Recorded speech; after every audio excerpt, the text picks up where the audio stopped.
So guys, let's talk about windowing system by Kent Pabunan.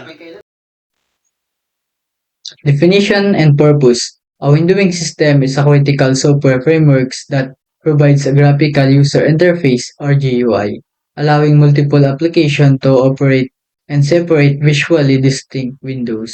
This environment not only enables multitasking but also enhances the overall user experience by providing intuitive controls and organized layouts.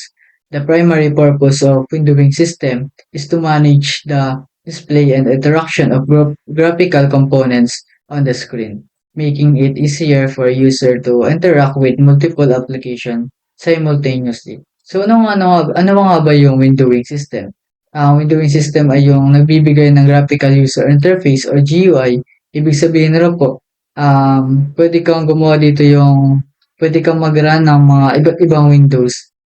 Katulad po nung Word tapos yung PPT, pwede pong pagsabayin to sa iba't ibang windows po. Yun lang po. Importance of user interaction. The ability to open, close, resize, and move windows around the desktop greatly enhance user interaction. User can drag and drop files between applications, compare information side by side, and respond to notification without disturbing their workflow. This fluidity in managing tasks leads to improved efficiency, allowing user to accomplish more or less time. So, ano nga ba yung importance ng windowing system? Mahalaga daw po ito sa nagpapadali o nagpapaganda ng connection sa iba't ibang platform po or Windows. Mas nagiging madali ang lahat kaya kaya nating gawin ng isang bagay na habang ginagawa natin yung isa pang bagay. Kumbaga, kaya nating silang pagsabay-sabayin. Halimbawa, kung may binabasa kayong lecture sa LMS, nakikinig naman kayo ng discussion sa Discord. Yun lang po. Hardware independence. One of the most significant advantage of windowing system is their ability to abstract hardware complexities. This abstraction allows developer to create applications that can function on various devices, whatever desktop, laptops, or tablet, without needing to adjust the underlying code for different hardware. By standardizing how applications communicate with the graphical display and input devices. Windowing system foster greater software portability and reduce development time. Isa daw po sa malaking advantage ng windowing system ay yung ability nilang tanggalin ang complicated na bagay itong about sa mga hardware. Sa madaling salita, ang Windows system ay nagbibigay ng paraan para makagawa ng yung mga developers ng mga application na pwedeng gumana daw po sa iba't ibang devices katulad ng desktop, laptop o tablet na hindi na daw po ina-adjust yung code para sa iba't ibang types ng hardware. Yun lang po. So guys, let's talk about elements of windowing system by Lawrence Pavaer. So, elements of windowing system. We have three elements of windowing system. First is abstract windowing system. Second is portability of application. And then lastly, we have management of hardware resources. So, sa una po tayo. Abstract terminal and imaging models. Windowing system function as an intermediary layer between the hardware and software applications. This layer interprets user commands, translating them into hardware-specific actions while ensuring that application can operate independently of the underlying hardware. This process is essential for maintaining a consistent user experience across different devices and platforms. Ito daw po is windowing system na nagsisilbing boundaries ng hardware and yung software na ginagamit natin. Ito daw po is ginagawa upang i-interpret or unawain ang mga input tulad ng pag-click ng mouse o pagta-type at ginagawang action na naunawaan ng hardware. Sa paraang ito, ang mga application ay maaaring tumakbo ng maayos kahit na hindi nila alam ang mga detalye ng hardware na ginagamit nila. So, second is portability of applications. The abstraction provided by windowing system allows application to be portable across various operating system and hardware configurations. Developers can focus on writing application logic without needing to tailor their programs for specific hardware setups. This portability is essential in today's diverse computing environment. So ano nga po ba yung sinasabi dito sa portability of applications? So dahil daw po dito sa windowing system na ito is gumagana sa iba't ibang hardware at operation system, hindi na kailangan natin gumawa ng mga developer na hiwalay-hiwalay na versions ng kanilang software para sa bawat platforms. So lastly, we have management of hardware resources. Efficient resources management is a cornerstone of windowing systems. They manage input-output operations, memory allocations, and device communication, ensuring that application runs smoothly. By coordinating resources, windowing system help prevent conflicts between applications competing for the same hardware resources, enhancing overall system stability and performance. So sabi po dito sa last element is, dahil daw po dito is ang windowing system is yung basta mapadali nito ang pag-manage ng mga input at output, pati na rin ang paglalaban ng memories at communication ng iba't ibang devices. Sa pamamagitan daw po nito is naiingatan ang system natin laban sa posibleng pag-aagawan ng mga applications sa pare-parehong hardware resources. So next is imaging models by Sherwin Pabunan. Imaging models. 1. Pixels. The fundamental unit of digital imaginary and most modern display is the pixel. In windowing system like the X window system, screens are composed of grid of pixels, which is pixels can be manipulated independently to create image and interfaces.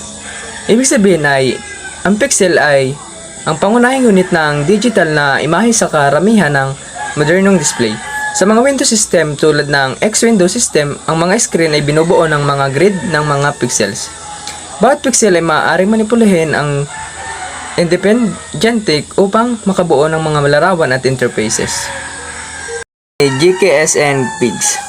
The graphical kernel system is an international standard that provides a way to represent graphics in terms of graphical segments, enabling developers to create structure, visual outputs. And the PIGS naman is Programmer's Hierarchical Interactive Graphic System. Ibig sabihin, build upon GKS, allowing for hierarchical modeling and manipulation of graphics.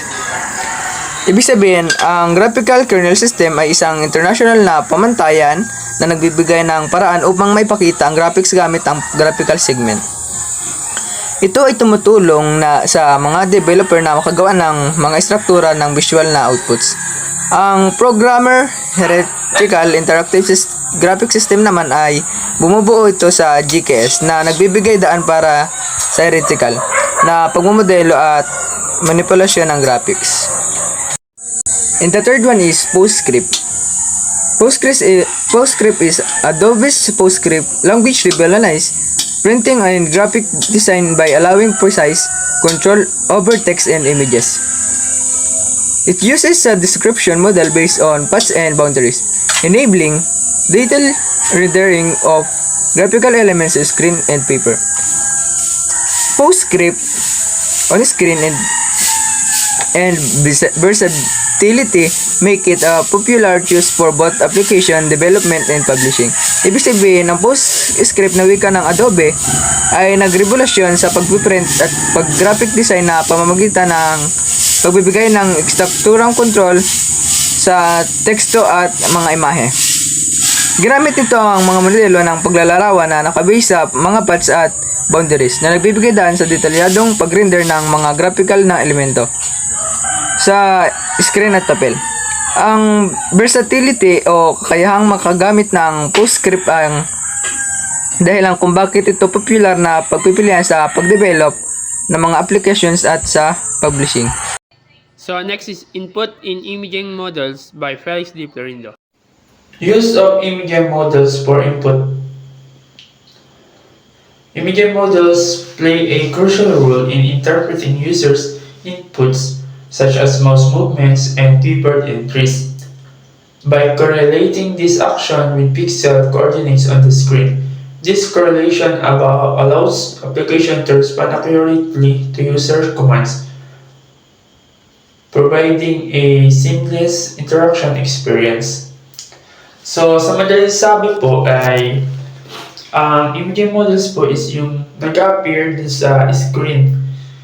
Katulad na lang po ng mouse na pointer at saka yung mga letter or character or data na enter natin sa keyboard.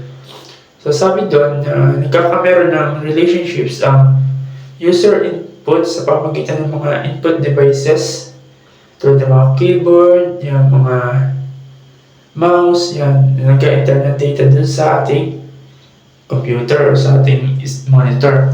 So sa yung imaging models po is yung mga model na yung nakokolekta po yung data, halimbawa po dun sa pag po ng pixels is yung sa mouse po, yung mouse pointer. Halimbawa po, yung users po ay ginalaw yung mouse papuntang kanan. Siyempre po, accurate po yung galaw din nung sa screen. Siyempre po, papunta rin po kanan.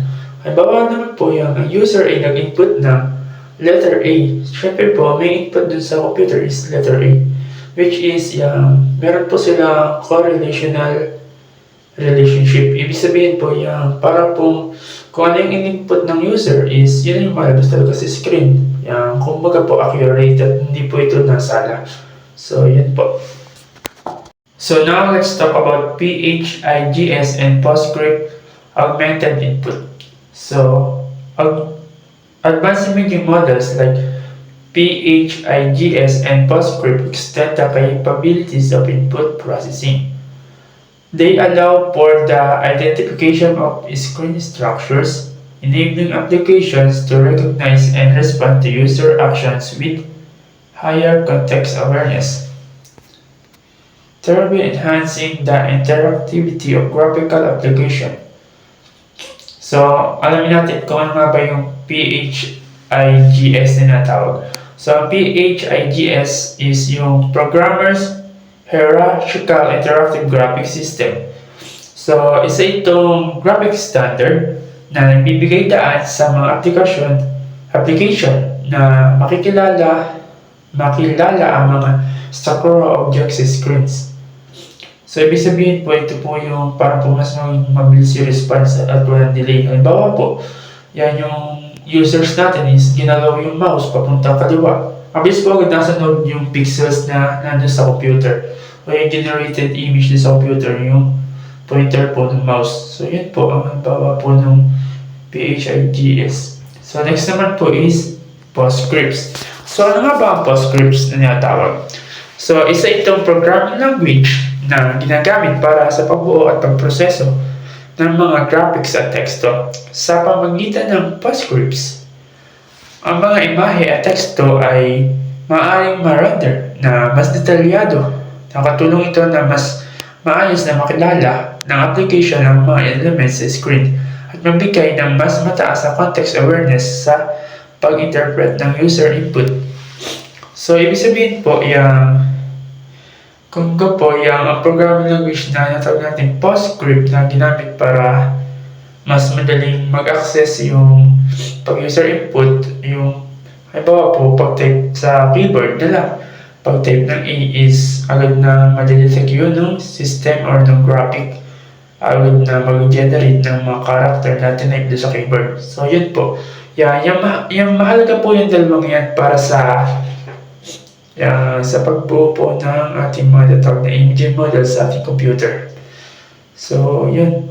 Mahalaga po yung dalawang yan para mas mapadali ang pag-input ng users at ang tatawag na yung computer interaction or yung pag-input ng users sa pamamagitan ng mga input devices para po makapagpalabas agad sa monitor or screen ng mga images na tulad ng mga pointer ng mouse. Yan, pwede yung generate agad yan ng mabilis at walang delay. So, sa pamamagitan po yun ng dalawang yan. Malaki po natutulong nila. So, let's talk about naman po sa applications rule. So, applications are responsible for processing input events and translating them into meaningful action. For instance, a drawing application will interrupt mouse clicks and movements as drawing commands, while a web browser may respond by navigating to a new page. This active rule is input processing is essential for creating a intuitive user experience. So, sabi nga po dito, yung sa akin nabasa, ang mga application ay may mahalagang tungkulin sa pagproseso ng mga input events at pag-convert ng mga ito sa makabuluhang action or mga bagay. Halimbawa po, yung drawing application na lang po, kapag gumalaw po o nag-click yung users ng gamit ng mouse, may interpret po or mako-convert po yung mouse na yun bilang sa drawing app, bilang utos para mag-drawing. Halimbawa po yung mag-drawing, may kinlik po siya doon na pag-drawing ng mga linya. Or pag-drawing po, pag nyo lang yung mouse sa left, makagbuo po siya ng image. At kung ano po nais niya buuin doon sa drawing applications na yun. So, ang galaw po ng mouse ay maaaring magresulta sa paglikha ng linya or ng mga hugis or ng iba pang bagay na nais gawin ng users dun sa drawing app na yun. So, yun po na malabas dun sa ating monitor or screen. So, next naman po is yung web browsers. So, di ba po kapag nag-click ang user ng isang button or ng isang link is maaari pong malipat yung page sa ibang yung current page sa iba pang page na which is nakaprogram dun sa ating browser or web application or dun sa web systems na ginawa ng isang programmer. So, ibig sabihin po, sa pamamagitan po ng iba't ibang programming language, may mga actions po na nakakatulong para po sa applications. So, ang bawat applications po may iba't ibang programming language. So, sa pamamagitan po ng mga programming language na yan na nakaano sa mga application at mga websites or web developer, na tawag ng web developer o mga app developer is mga programming language po na set doon para po kapag po ang user is nag-enter ng data, katulad po ng pag-click ng mouse, ganun pag-enter ng keyboard, is magana po agad na mabilis at matutukoy po agad yung gustong ipahiwatig ng user o gawin ng user para po may palabas agad sa monitor or screen. So, yun po. So next is Architectures of Windowing Systems by Leia Games. So now let's move on to the architectures of windowing system. And in terms of windowing system, there are different architectures approaches that are employed to manage windows and handle users' input. So the first one is the per application structure. So sa structure na ito ay isa itong modelo kung saan ang bawat applications ay namamahala ng sarili nitong window or nagmamanage ng sarili niyang window at nung kanyang input handling. So, sa pamamagitan ng modelo na ito ay nagbibigay ito ng flexibility sa bawat applications, pero maaari din itong magdulot ng mga complications when it comes to application dahil kinakailangan ng mga developer na i-manage mismo yung sariling process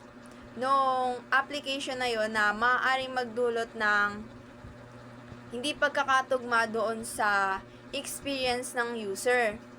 So, next ang isa sa mga halimbawa nito ay yung ating mga paggamit ng mga yung standalone text editors tulad ng Sublime Text or Notepad. So, sa mga ganito kasing uri ng applications, yung bawat text editor ay merong mga kanya-kanyang windows yan. So, at yung mga window na yan at yung application na ay handang tumanggap ng input mula sa user. So, ibig sabihin, yung bawat application na yan ay nagmamanage mismo ng sarili nilang display tsaka yung interactions. So, na nagbibigay doon sa nagbibigay ng independency sa bawat isa. So, sa pamamagitan ng per application structure, ay maaaring magkaroon ng mas malaking control at pagiging specific or being specific sa bawat applications, pero kinakailangan din na i-manage i-manage ng developer yung pagiging consistent dun sa magiging experience ng user sa kabila ng pag-iiba or pagkakaiba ng interface sa bawat application. So, yung second na structure na pag-aaralan natin ngayon is yung kernel-based structure. So, sa pamamaraang ito ay nagse-centralize tayo ng window management sa loob mismo ng operating system o yung kernel. Bagaman ito ay tumutukoy sa ilang mga standards na kakayahan, kailangan pa rin ng mga applications ng pag-customize upang tumugma yung mga particular na pangangailangan na maaaring magdulot ng complication doon sa process ng pag-develop. So, isa sa mga halimbawa ng kernel-based architecture is yung X-Window system. Sa X-Window system, ang window management ay centralized sa loob ng kernel ng operating system. Bagaman ito ay nagbibigay ng standardization sa ilang functionality, ay kinakailangan pa rin na i-customize ng mga applications ang kanilang sarili upang magampanan yung mga particular na pangangailangan na maaaring magpahirap sa development ng application. So, doon kasi sa X-Window system ay yung application ay nangangailangan pa rin ng customizations para magampanan yung mga kanilang particular pangailangan sa window management. Pero yung kernel mismo ang mag-manage nung primary aspect ng window system ng application, na kung saan ito yung nagbibigay ng foundations para sa pag-run ng mga ilang graphical user's interface at pagpapadali ng communications between the applications and the hardware. So, sa madaling salita, yung kernel-based architecture ay nagbibigay ng isang central na punto doon sa pag-control ng window management na nagpapadali ng standardizations at pagpapabuti ng system stability at performance ng application. So, the third architectures in the Windows system is yung client-server architecture. So, ano nga ba ang client-server architecture? So, sa architecture na ito ay naghihiwalay yung window management mula dun sa application mismo. So, ito yung nagpapadali dun sa pag-manage ng Windows at pagpapalakas ng portability ng application. So, ang X-Window system din ay isa sa mga klasikong halimbawa ng modelo na ito. So, kung saan yung Window system yung nagpapahintulot sa maraming mga clients na mag-access ng isang central na server na nagpo-promote ng pagbabahagi ng mga mapagkukunan at collaborations na informations about doon sa application. So, gaya nga ng sabi ko kanina, yung isa sa mga halimbawa ng client-server architecture is yung X-Window system. So, sa X-Window system ay isa sa mga halimbawa ng client-server na model ay kung saan ang mga client ay pwedeng makipag-ugnayan sa isang central na server sa pamamagitan ng isang network. So, yung X-Window system ang magbibigay ng daan sa maraming mga client na magamit yung mga graphical display at input capabilities ng isang central na server na nagbibigay ng pagkakataon para sa mga distributed computing environments kung saan yung mga applications ay maaaring mag-run sa isang machine habang gumagamit ng display at input capabilities ng isa pang machine. So, sa pamamagitan nito ay yung client-server architecture, ang X-Window systems ang nagbibigay ng mas malaking portability at independency sa system. So next naman pa is client-server architecture, X-Window system by Kevin Padaranga. So, slide 6 po. So, client-server architecture X-Window system. So, ang X-Window system po ay ginagamitan po ng isang model ng client-server na nagbibigay way sa maraming mga clients na kung paano sila makikiconnect or makiconnect nga sa server sa pamamagitan ng isang network. So, ano yung mga pangunahin na yon na ginagamit nila? For kunyari yung multi-client access. So yun po yun. So maraming application ang maaaring makikonnect or makipag-ugnayan sa parehong design na nang sabay-sabay na mabigyan ng way para mas mabisang yung multitasking. Next po ay input at screen management. So, pinamamahalaan ng server po ang lahat ng input devices at mga update sa screen na nagtitiyak ng magaan na interaction sa iba't ibang application. Yun po yun. So, network transparency naman po ay maaaring ito ay nagra-run ang mga client sa iba't ibang mga machine, kaya ang X-Window system ay lubos na meron silang pakinabang para sa mga network sa surroundings at remote computing. So, yun po yun. So next is Programming Paradigms Read Evaluation Loop by Reynard Gerger. Ang read evaluation loop ay isang paradigm na ginagamit sa programming kung saan ang application ay patuloy na nagbabasa ng mga event. Ini-evaluate kung anong klaseng event ito at isinasagawa ang tamang aksyon ayon sa uri ng event. Ang pseudocode na ito ay nagpapakita ng isang simpleng read evaluation loop na ginagamit para mag-handle ng mga events. Sa pros, may kompleto control ang developer sa pagproseso ng events, kaya pwedeng mag-implement ng custom behavior para sa iba't ibang uri ng events. Last is cons. Dahil sa dami ng posibleng event types na nagiging komplikado ang code, pwedeng maging mahirap itong intindihin at i-maintain o extend sa hinaharap. So next is Notification-Based Programming Paradigm by Sheridan Jabino. Notification-based programming paradigm. Event management via central notifier. In this paradigm, a central notifier manages event and dispatch them to the appropriate callbacks function within the application. This model simplifies event management by reducing the complexity of directly handling each event type. Yang dito po is, ang ibig sabihin po nito is yung central notifier daw po is yung para po yung pinapadali niya po yung apps natin o yung program po by organizing po, and yung mababawasan po yung hirap po ng yung complexity po ng apps sa paggamit po by using central notifier po. Kasi po yung katulad, ang sample po nito is yung button po, kunyari i-click po natin siya, may magno-notify po na yung button na yun is na-click na po natin, or yung sa message po na i-save po natin, may lalagay po na message is may magdi-display po na yung message po is na-save na po natin. Tas ang pros and cons naman po nito is streamlined event management allows developers to focus application logic rather than event handling intricacies.